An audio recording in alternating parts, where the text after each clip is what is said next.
Hello again, how are you? Last month we introduced the concept of polymers, remember?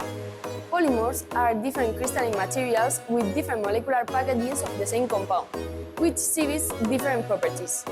But there is more to it. Let's learn a little bit more about polymers.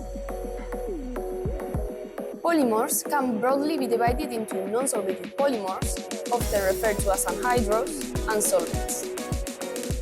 A non-solvated polymer does not have any solvent molecule within the crystal structure.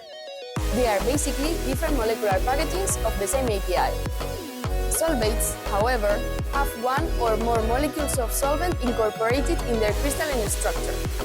If multiple solvates display the same XRPD pattern, they may be referred to as isostructural solvates. Also, a special type of solvates, in which the solvent within the crystal structure is water, are the hydrates. Out of the solvated species, only hydrates are generally accepted for pharmaceutical applications. Hydrated species are always less soluble than their non-solvated counterparts, and these differences can be very significant. Therefore, it is critical to know and control which species you are preparing in your experiment. And how can we ensure that we are obtaining the desired form?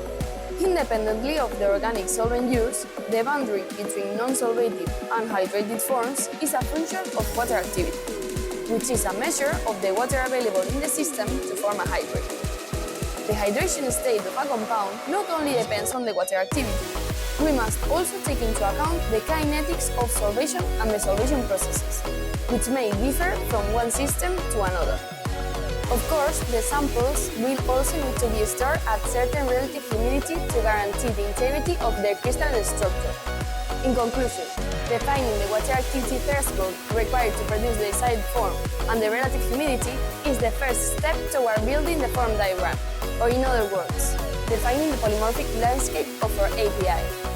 I hope you've enjoyed this chapter of our series Solid State Foundations. See you next month!